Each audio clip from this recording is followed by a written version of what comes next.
बापला रना कुकमु गे पालेट बाको नेला कारण नौकना कानून सरकार पास्टा सेज खना संविधान कानून आधार ते जुदी बेनाआ भॉइस ऑफ क्रार सनम को सगुंदराम साथे जोहार तिहिं दो आरहो नवा सतामते आपे को तलारी सेटेरेना जहां तो नित सोशल मीडिया रे अडिते भाइरल कना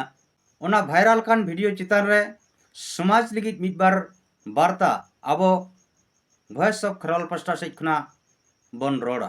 तो नवा भाइरल वीडियो दो जहां दो अब मेन दाड़े समाज रे रोड़ी प्रथा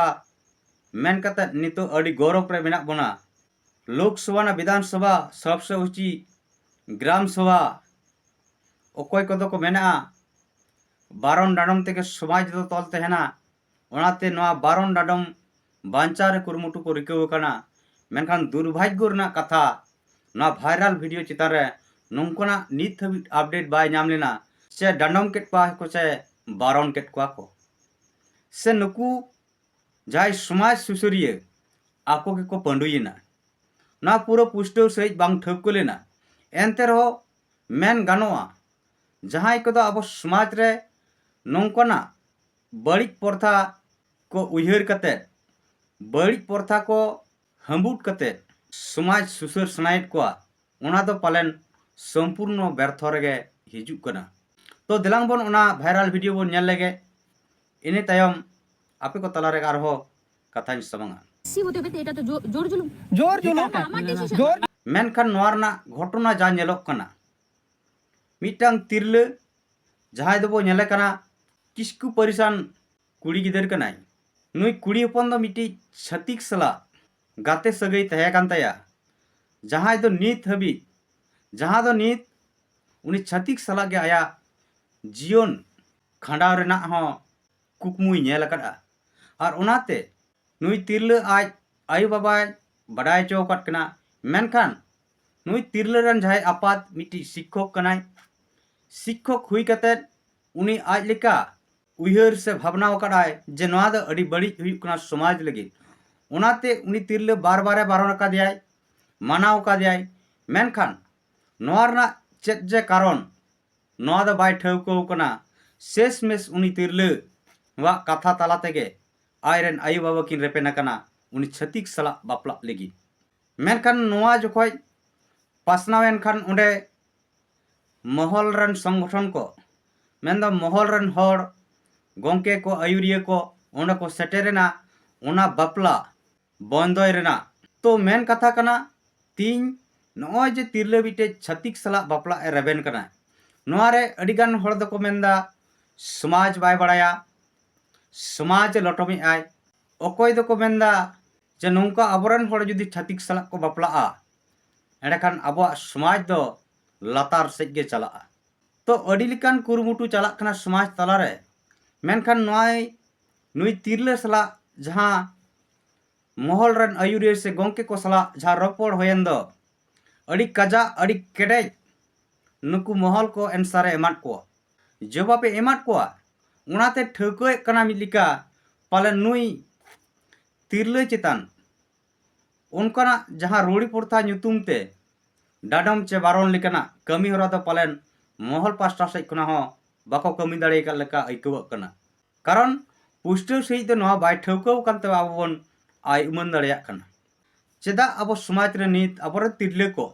छतिक रे को चला कना नवा दो इन पास्टा से खना आरहो नोंकना वीडियो से नोंकना कंटेंट आपे को तलारी सामांग काट गया दोहरा कायते तिहिं इने हुदिस लिकाते आपे को तलारी लय आबोना जहां दो अब बो बड़ाई गया अबोरेन तिरले को छतिक को बापला रना कारण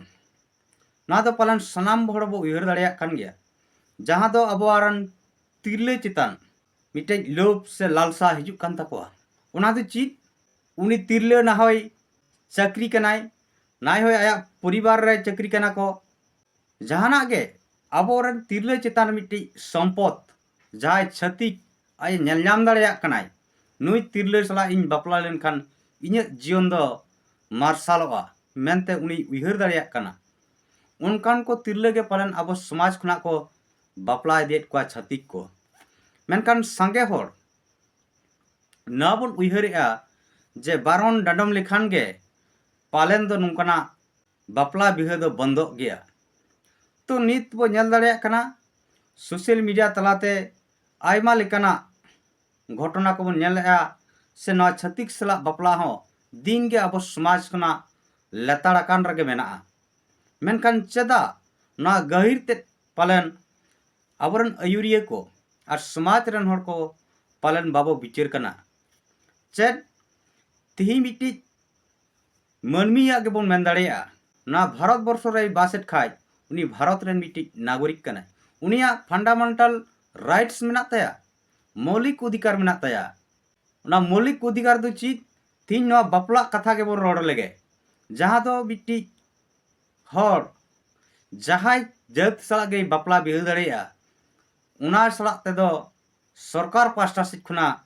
उनकाना कानून बनुआ जे मिट्टांग जाति खुना आर मिट्टे जाति रे बाम बापला दाड़ेया कानून दो नवा गे मेना जे जहाँ जाति रेन हर कान गे आम दो जतो जाति सला जहाँ जाति सला गे आमा इच्छताम बापला बिह दाड़ेयाम कानून लिखाते दो उना मिट्टी अधिकार लेका बो मेन दाड़ेया अधिकार कानून लिखाते दो अधिकार मेना तो उनाते नुई तिरले जहाई लई करा जे अब सोसाइटी दो अब सोसाइटी खुना उडुक उतरवा एनते रहो इन जहां गोटाव करा जहां डिसीजन इन हताव का उना दो बइन बदलाव दाड़ेया मेनखान नोंडे जहां नेलेना अयुरिया को नवा कथा को लईआ जे आम छत्तीक रेम चला कान आमा डॉक्यूमेंट जहां दो एसटी लिखाते जहां सुविधा नामे सरकारी सुविधा ओना को आम आड़ा गिडी का हुआ नोआई खोज कना मिल लिखा तो मेन दाड़ेया नुकु अयुरिया गोंके को बेसा गे को लईआ आम जुदी छत्तीक रेम चला खाना एंडे खान आमा जहां आदिवासी लिगी आदिवासी लिखाते जहां सरकारी सुविधा नामेत थेना उना दो आड़ा गिडी लगती कना मेनखान उना चितान रे तिरलई मेना नोआ मा ठीक आगे पे लईआ लेकिन आपे पे दाड़ेया खाय एसडीओ ऑफिस रे सन कते इnya सुविधा पे कैंसिल दाड़ेया मेनखान आपे चेलेका सोसाइटी ना अधिकार आलो रेजो मा उना लिगित पे कुरुमुटु कना बांग पे आड़ा सनायत पेया ठीक उनका गे इnya अधिकार हो इन बइन आड़ा गिडी का एंडेखान अब समाज रे हर चे बुझ कया तीन नन रोड़ी प्रथा ताम न स्वशासन व्यवस्था ताम नोते सरकारी सुविधा खन वंचित दाड़ेया नोआ अबो को तलारे गंभीर मामला कना बिचार ना दरकार कना तीन मिटे स्वशासन रन मजी पारगाना मा नुई एसटी सर्टिफिकेट मा बाकिन शो कादे संविधान लेकाते सरकारी ऑफिसर को तलाते ना एसटी सर्टिफिकेट मा नाम काटा स्वशासन तलाते गारजाव काते नुया एसटी सर्टिफिकेट बन खरीद दाड़ेयाताया से सरकारी सुविधा खना बन वंचित दाड़ेया ना अब बिचार लगती कना तीन ना वीडियो फुटेज रे जहां नेल कना चेत हो पलन उनकाना जवाब बाको एम दाड़ेयादा तो इnya हुदिस ते नवा कथा मेना जब संविधान अधिकार एम कादेया जहां जाति सलाम बापला दाड़ेया उना दो राइट उना दो अधिकार कान ताया मेनका नुई तिरले जहां कमिये दो आदिवासी समाज रन जहां गे नोंकाना छत्तीक को सला बापला बिहे कना आदिवासी समाज रे नोंकाना कमी होरा छत्तीक सला बापला बिहे दो इन हो से वॉइस ऑफ खेरवाल पास्टा से खुना समर्थन दो बांग कना मेनखान नीता जुग रे जहां हुदिस कते नामो कना पालेन दो अब समाज दो निद दो लड़ बड़ो कना अब समाज दो निद दो रपुड कना अब समाज दो निद दो लातार रगे बिना न समाज चितान से रकाब लगी न समाज केटेज रुड़ लगी पालन समाज रे संगे सुसरिया को नेलोक कान गया मेनखान समाज केटेज लगी दो पालन चेत हो बिचार चेत हो कमी हरा बाय नेलोक कान तकोआ से छत्तीक सला बापला रना रुखौ से नोंकाना बापला छत्तीक को सला आलो बापला हुयुक मा नोंकाना कमी हरा बंद हुई दाड़ेया जुदी अब समाज रे हड़बो एभेनोआ मेन दो समाज रे जाय समाज सुसरिया मेना कोआ समाज रे जहां कैप्टन मेना कोआ अयुरिया मेना कोआ नुकुआ बिचार जुदी केटेजोआ एंडेखान पालन हुई दाड़ेया आबोरेन तिरलम मेन कोड़ा हपन मेन छत्तीक सला बापला बांग को बापला चेदा से तीन अब सनाम बो बड़ा गया आदिवासिया हसा आलो रेजोक मा नोआ लगी ब्रिटिश सरकार बिदेल रे नवा कानून आदिवासी को लगित को एम टोकाट बोना CNT एक्ट ओना आधार ते आदिवासिया ओत हसा छत्तीक को बाको किरिंग अक्रिंग किया हुई दड़िया नोंकना कानून संगे हड़बन एभेन लेनखान संगे हड़बन जागृत लेनखान सरकार बो बढ़े अचो दाड़िया को जे आले समाज रन तिरले को चला कना मेन दो छत्तीक को बापलायत को ओना लगी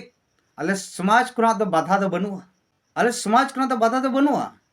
मेनखान जब आले समाज खुना एटा समाज ते छत्तीक जाति रे जुदी जहां तिरले चला कना एडेखान उनिया जा सरकारी सुविधा कान ताया मेन दो ST लिकाते उनी सरकारी सुविधा कान ताया ओना दो सरकारा कानून लिकाते गे उनिया अधिकार दो खरिजोग मा आदिवासी लिकाते जहां अधिकार मेना ताया ओना दो खरिजोग ताय मा ओना खुना दो उनी तिरले दे वंचित मा कानून आधार ते आ नवा पलन पॉसिबल गया संभव गया चेदा से CNT SPT एक्ट आबो लगी कानून बनाव काना एंडखान आबो ओत हसा नवा भारत दिसम रे तायम अकान समाज से लिचड़ कान समाज रे चेतान रे आलो को रेज दाड़िया को मा ओत हसा मेन से सरकारी जहाना गे आदिवासी लिकाते जहां सुविधा को मेना मेन दो MLA MP सीट मेना नौकरी चाकरी रे मेना आरहो आयमा लेकाना आदिवासी लिकाते जहां सुविधा मेना नोआ रे दो जमन आलो को रेज दाड़िया बोन मा तो अबो जन जागरण से आंदोलन केटेज लेनखान नोआ सरकार रे बढ़े दाड़िया आय नोंकना कानून बनावते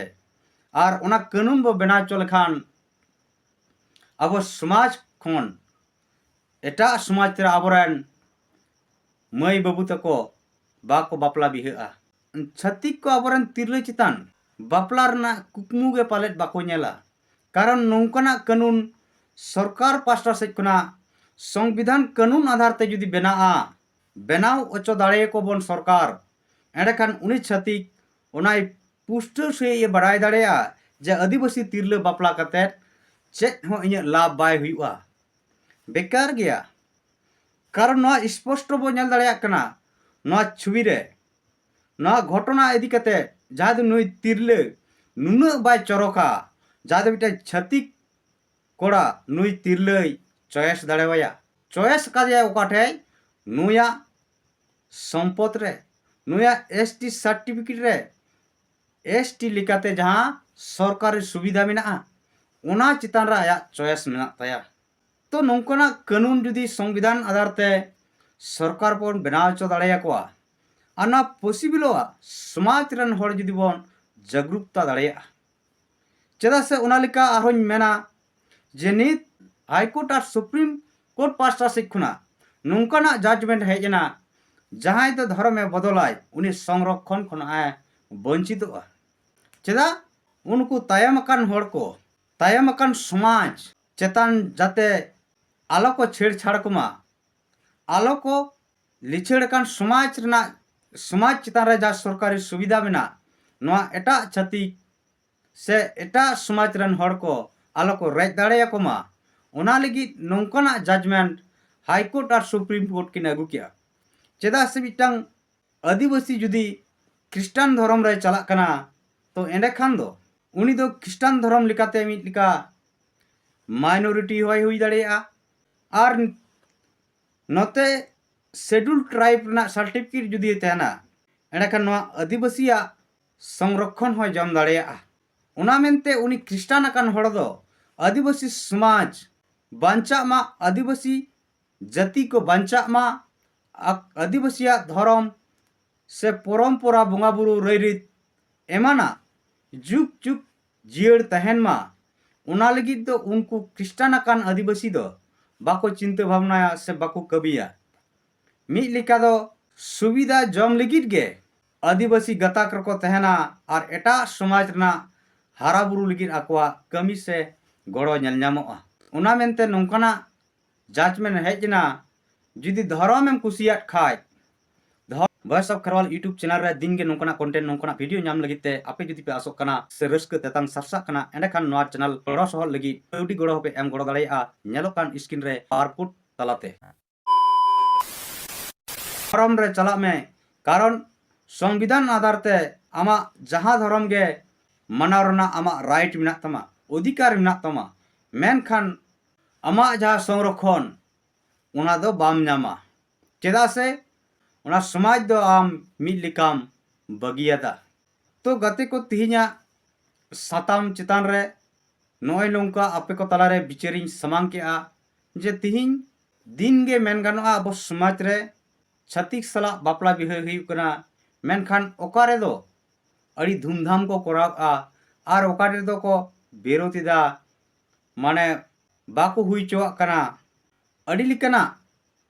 घटना को सोशल मीडिया तलाते अब नेल नाम दाड़ेया कना मेनखान असली जोश जे अब समाज खुना छत्तीस समाज रे आरो को बापला मा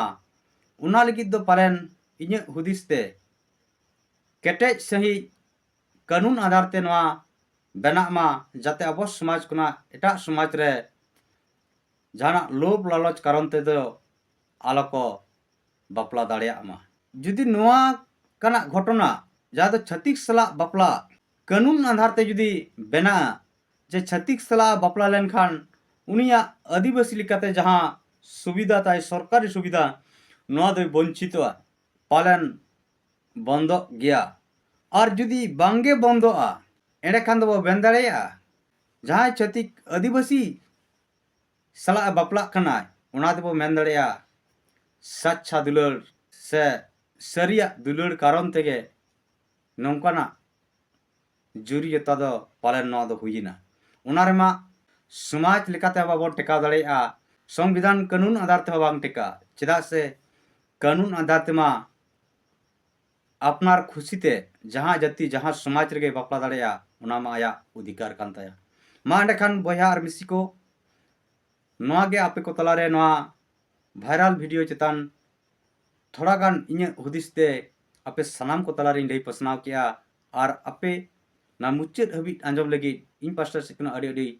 सरहाव और जोहार।